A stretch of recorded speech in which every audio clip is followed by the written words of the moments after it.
Ei, você aí, olha pra cá. Você também gosta de animações como essas passando atrás de mim? Pois bem, se você quiser saber como você também pode fazer uma delas, fique nesse vídeo. Oi, meu nome é Sofia, eu faço Animatics pro YouTube e hoje vim mostrar o meu processo por trás deles.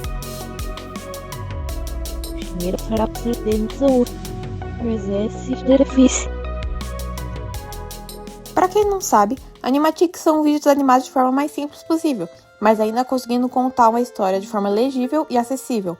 Na indústria de animação, esse tipo de vídeo é uma versão editada de storyboards, feita para ser a amostra final do produto ou ver se o ritmo e tempo das cenas funcionam bem. Mas no mundo da internet e das animações independentes, Animatics se torna um produto principal, feitos de forma simples para adaptar musicais de palco, como Hamilton, ou para contar histórias próprias em cima de músicas pré-existentes, o que é o que eu faço. Com esse vídeo, eu quero compartilhar como eu faço meus Animatics e dar dicas para quem também quer fazer esse tipo de vídeos. Aviso prévio, se você está começando agora, faça Animatics curtos. Foram por meio desse tipo de vídeo que eu comecei, e se você está pretendendo fazer eles também, eu recomendo começar por aqui. Animatics podem demorar bastante tempo para serem feitos, já que requerem que vários desenhos sejam utilizados como os frames da animação. Então, antes de ir para um projeto grande, muito longo e que com certeza vai te cansar, é bom você fazer projetos pequenos para ganhar prática, descobrir o seu estilo e ganhar resistência. Confie em mim, isso ajuda muito. Quando eu estou fazendo animatics verticais para o Instagram, TikTok e os shorts do YouTube, eu geralmente pego áudios de memes pré-existentes da internet. Se você pretende fazer o mesmo que eu, recomendo que você crie uma pasta na sua rede social favorita para salvar os vídeos cujos áudios você deseja animar por cima. Só quem tem mania de salvar muita coisa sabe a bagunça que fica sem existência de pastas. Mas se você é do tipo de artista que quer fazer um vídeo musical, mas todas as músicas da sua playlist têm 4 minutos ou mais, eu recomendo que você escolha um trecho em específico para animá-la. Eu sei que isso é difícil, mas você vai me agradecer depois.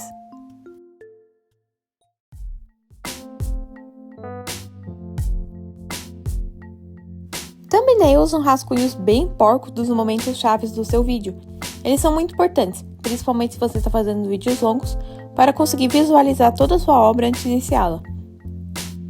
Essa fase não é necessariamente obrigatória para iniciantes ou para fazer vídeos curtos. Eu particularmente não retornei a essa prática ao fazer meus vídeos verticais para o TikTok. Mas acho importante destacá-la, já que, enquanto você está fazendo vídeos na horizontal, ela vai te ajudar bastante a conseguir criar composições variadas e interessantes, o que é algo que pode ser bem difícil para iniciantes. Também gostaria de aproveitar esse gancho para dar algumas dicas de composição. A primeira dica que eu dou é: afaste a câmera dos seus personagens, por favor. Eu sei que para artistas iniciantes, que geralmente têm a mania de só desenhar a cabeça e o torso dos seus personagens, isso é difícil. A gente geralmente não gosta de desenhar corpo inteiro ou cenário. Mas isso vai ser bem importante, pelo menos no começo das suas cenas, para introduzir onde eles estão, quem é o fulaninho, quem é ciclano, como eles estão interagindo, se eles estão brigando, alguma coisa assim. Fazer isso logo no começo vai ajudar o seu telespectador a entender melhor a sua história. Isso é bastante importante. Como eu falei, isso não precisa ser algo muito longo. Pelo menos você precisa fazer isso no começo das suas cenas, para indicar tudo que eu acabei de falar. Depois que você introduziu quem são os personagens, onde eles estão e o que estão fazendo na sua vida, você pode sim fazer cenas em que você mostra apenas o torso do seu personagem, a sua cabeça, as suas expressões. Porque pelo menos agora o seu telespectador vai ter um contexto para entender todas aquelas suas cenas. Entendeu? Segunda dica: entenda a regra dos 180 graus. Esse é um princípio mais usado na gravação de cenas do que qualquer coisa. Para entendê-lo, é preciso que você imagine duas pessoas conversando. Só conversando, ou fazendo alguma outra interação, mas essencialmente elas de frente uma para outra. Agora eu faço uma linha. Sofia, onde eu faço a linha? Conectando as duas pessoas e alongue ela para além disso, mas essa linha é reta. certo? Certo. Agora escolha um lado dessa linha para você ficar. Bem, imagina que você é uma pessoa vendo duas pessoas conversando. Você vai virar a cabeça de um lado para o outro. Você até mesmo pode mudar o lugar que você está, mas você essencialmente precisa ficar do mesmo lado da linha. Seguindo isso, você sempre verá uma pessoa do lado direito e a outra do lado esquerdo, sempre dessa mesma forma. Se você não conhece nenhuma dessas pessoas, definitivamente a posição em que elas estão vai te ajudar a identificar, já que fulaninho sempre vai estar na direita e ciclaninho sempre vai estar na esquerda. Se de repente eles mudassem de posição de uma forma que você não percebesse ou estivesse muito perto para ver eles andando, você definitivamente ia ficar confuso por um bom tempo, principalmente se isso continuasse a repetir. Se você não tomar cuidado, esse tipo de sensação também vai acontecer com seus telespectadores assistindo os seus personagens, interagindo, conversando. Por isso que a regra dos 180 graus é muito importante na gravação de filmes, por exemplo. Então, pegue seus personagens, imagine a cena deles, imagine eles, sei lá, conversando, brigando, interagindo. Faça uma linha que conecte os dois, alongue essa linha o máximo que pode. Escolha um lado da linha para que a sua câmera fique. Sua câmera pode sim se mover enquanto olha para os personagens, mas ela sempre tem que ficar daquele lado.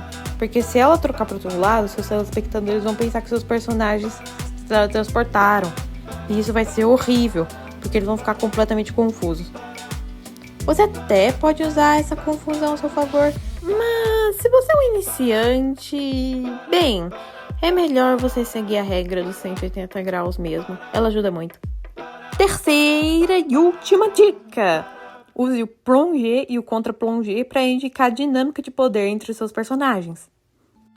Plongé e contra-plongé são dois nomes chiques e definitivamente mais français para composição em que a câmera está no alto e composição em que a câmera está mais abaixo que o seu personagem. Não é tão difícil. Sabe aquelas cenas clássicas em que o vilão é visto com a câmera de baixo? Tipo, como se o telespectador fosse baixinho, sendo que às vezes o personagem tem a mesma altura? Então, isso é feito justamente para fazer o vilão parecer maioral, todo-poderoso. E você também pode fazer isso com seus personagens, para fazer eles parecerem mais poderosos do que eles realmente são. Eu sei que isso pode cobrar o osso de perspectiva e que isso é uma habilidade difícil para artistas iniciantes. Mas confia em mim, a perspectiva não tem que ser necessariamente perfeita. Pelo menos minimamente legível já vai ser o suficiente para que todo esse efeito seja passado. Com as thumbnails do vídeo prontas, é hora de começar a fazer os principais frames da cena, de forma bem rascunhada mesmo. Depois disso, eu jogo no meu editor de vídeo, no caso, eu uso DaVinci Resolve, e vou acertando os frames no timing. Mas Sofia, não é mais fácil você já animar tudo de uma vez? Não, já que é aqui em que eu vejo se as cenas estão funcionando bem, se elas se encaixam com a música, se estão no ritmo certo e etc. Lembre-se, aqui você só precisa entender a questão de ritmo, timing e ter certeza que tudo está bem legível.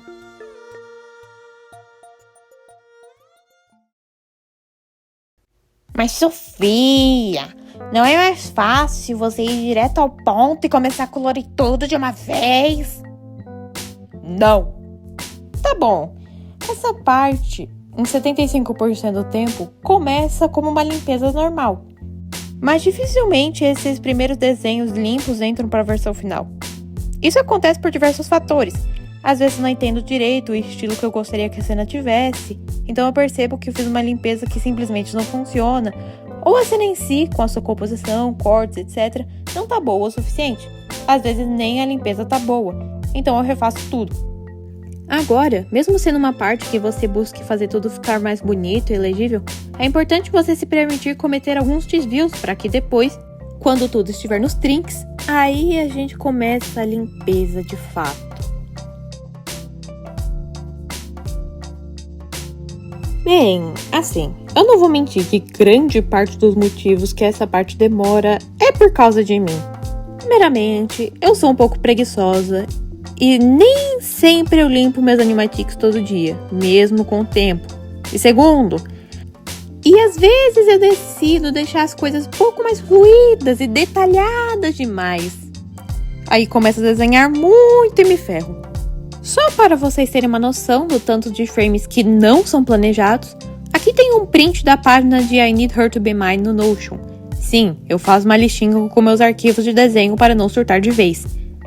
Tem um monte de números quebrados porque, quando eu percebo que um arquivo está grande demais, graças aos números de frames que adicionei, eu divido ele e coloco um com números com vírgula. Assim eu fico com muitos números com vírgula. Uma parte importante de comentar sobre esse processo é que, mesmo com ele sendo difícil, eu sempre uso uns atalhos para não deixá-lo tão difícil assim. Por exemplo, eu repito vários frames e mudo a posição de cada um deles para dar uma sensação de movimento. Dessa forma, eu economizo bastante tempo porque eu não tenho que redesenhar mais de uma vez.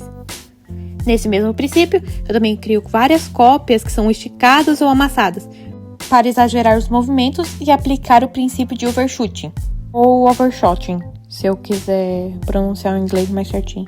Resumo desse conceito. Como a maioria dos seres vivos não são capazes de realizar movimentos perfeitos, principalmente quando as coisas estão muito rápidas, animadores colocam um frame onde o personagem vai além do movimento planejado. Assim, a animação fica mais realista. Mas calma!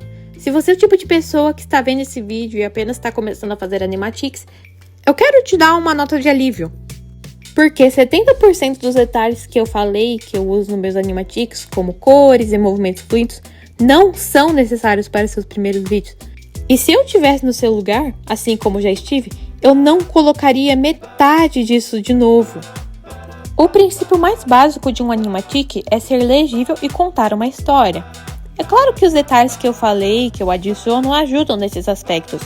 Mas, principalmente por causa do trabalho maluco que eles dão, ainda mais quando você está tentando aprender composição, desenho de personagem e ritmo ao mesmo tempo, tratar esses detalhes como obrigações pode te deixar sobrecarregado e até mesmo desmotivado para continuar esses projetos.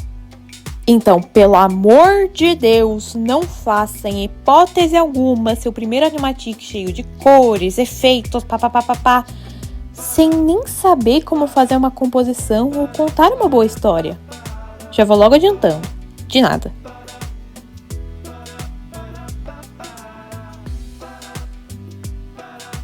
Agora chegou a parte que todo guerreiro que sobreviveu à limpeza começa a ver a luz no fim do túnel. Mas, bem, quando os animatics são realmente longos, eu geralmente vou fazendo essa etapa enquanto eu vou limpando os meus frames. Isso me ajuda a me manter bem motivada durante esse processo. Eu posso ver o previewzinho do vídeo, como tá ficando. É muito legal ver ele ficando pronto. Ainda mais quando você sabe alguns macetes do seu programa de edição para deixar o seu vídeo mais lindinho, dinâmico e definitivamente cinematográfico. Eu vou te ensinar 2 macetes muito legais que tem em todo o programa de edição. O primeiro deles é como simular uma câmera mudando de foco. Se você não sabe, bem, uma câmera é mais ou menos igual aos nossos olhos. Ela não consegue manter tudo em foco de uma vez, geralmente. Então, quando você está focando uma pessoa, por exemplo, você não consegue ver direito o fundo atrás dela. Então fica esse borradinho, certo? Certo. Aí às vezes pode acontecer de você, por exemplo, tá vendo uma pessoa longe, bem longe de você no caso, quase se misturando com o fundo, e uma pessoa perto de você. Se você for tentar focar nas 2 pessoas, é impossível, você tem que focar em uma por vez, né? E isso faz, se você foca em uma, tudo em torno dela fica borrado, certo? Certo. Você pode simular isso com seus animatics. E é bem mais tranquilo do que parece. Para que isso dê certo, você tem que deixar um frame do seu animatic com um objeto focado e todo o resto da cena desfocada. Você pode fazer isso com o efeito de blur, isso varia do programa de desenho, mas todos têm, é só procurar tutorial no YouTube. E você precisa de outro frame da mesma cena, só que com outro objeto em foco e o resto desfocado. Entendido? Entendido. Então você taca esses 2 frames no seu programa de edição e entre eles você vai colocar a transição de combinar. Pelo menos é esse o nome que tá no CapCut. É essa que as coisas vão se movendo lentamente. Não se mover, mas é transicionar lentamente, quase como se fosse realmente um blur mesmo entre elas. Enfim, você vai entender na hora que você for olhar no programa. Fazendo isso, você vai conseguir um efeito muito semelhante de mudança de foco em uma câmera. E eu acho isso muito legal, deixa o Animatic bem chiquetoso e muito bonito. Além disso, tem outra coisa muito legal de se usar, que são os keyframes. Você tá vendo esse losangulozinho aí no seu programa de edição? Pelo menos eu acho que em todos eles aparece assim. Então, esse daí é o keyframe. Se você apertar nesse losangulozinho, você vai marcar o início de mudança de alguma propriedade na cena que você colocou. Como assim, Sofia? Deixa eu te explicar. Isso pode ser tanto para quantidade de zoom. Então, depois do losangulozinho que você marcou, você pode fazer a cena ter um deszoom ou um zoom. Ou você pode também indicar mudança de posição da imagem na tela. Então, você pode fazer ela se mover um pouquinho mais para um lado, para o outro e etc. Com isso em mente, você pode simular vários tipos de movimento de câmera. No caso, lateral, para cima, para baixo. Geralmente bem 2Dzinho mesmo. Não vá pensando que você vai conseguir fazer um 360 maluco no torno do seu personagem. Isso aí já é uma gambiarra bem maior, que você já tem que fazer no desenho em si. Ou você pode fazer zoom e deszoom com o keyframe. Isso é algo difícil de se entender sem muita exemplificação. Mas o básico que você precisa entender é que o primeiro losangulozinho que você coloca é o começo da transformação, é o último estado em que o frame vai estar na situação inicial, e o segundo losangulo que você vai colocar, ele aparece automaticamente depois de você fazer a mudança de zoom ou de posição da imagem, certo? Então, conforme mais longe esses dois losangulos estão, mais demorado vai ser a mudança que você colocou para ser feita, e quanto mais próximo esses dois losangulos estão, mais rápido a mudança será feita, entendeu? Tal qual o macete anterior, você tem que deixar os seus frames já prontos para receber essa mudança de movimento. Então, se por exemplo, você vai fazer um frame que vai sofrer um deszoom, a posição inicial não pode ser só desenhar dela, você tem que desenhar a posição inicial pensando já na final também. Se vai ter um movimento de câmera, tipo em plano aberto, aqueles movimentos bem sutil, você tem que fazer o plano aberto mais aberto do que vai aparecer na cena final, justamente para fazer o movimento aparecer certinho, entendeu? Esses truquezinhos podem parecer pequenos, mas eles definitivamente dão um molho para o seu Animatic. Então, eu sei que podem ser difíceis de você aprender de primeiro, mas tenta se esforçar um pouco. É bem legal, vale bastante a pena você aprender eles. Eles podem mudar tudo sobre o seu vídeo. Com tudo isso feito, tadã, você vai ter um Animatic muito legal. Leva bastante prática para você entender de fato como você vai fazer composições, ou a limpeza dos seus frames, edição. Mas espero que esse vídeo, mesmo que puramente teórico, te ajude a fazer outros Animatics como esse passando atrás de mim. E é isso o vídeo! Eu já tava querendo fazer ele há muito tempo, já que é um tipo de conteúdo que eu adoro muito falar sobre, e eu nunca vi muitos vídeos em português sobre isso. Então eu espero ter te ajudado a fazer esse tipo de vídeo. Eu tô pensando em fazer mais vídeos, não só sobre animação, mas também sobre escrita de personagem de maneira geral, character design, vários tipos de coisas. Então, por favor, se você quiser ajudar nesse começo de canal, sugira temas muito legais que você viu na gringa, mas que você ou não entendeu tudo, ou quer uma nova perspectiva, ou simplesmente quer ouvir sobre eles em português aqui nos comentários. Eu amaria muito saber o que vocês estão precisando. Isso pode ser não só de Animatics, como eu falei, mas também sobre escrita de personagens, a parte realmente escrita mesmo, de você pensar sobre sua história, ou sua personalidade, etc. Mas também eu adoro muito falar sobre concepção visual deles mesmo. Como você vai fazer a aparência, as roupinhas, o cenário em que eles vivem, etc. Novamente, eu gostaria de agradecer a todo mundo que viu esse vídeo. Se quiser ajudar mais aí no canal, curta ele, se inscreva. E até o próximo vídeo. Eu espero não demorar para fazê-lo.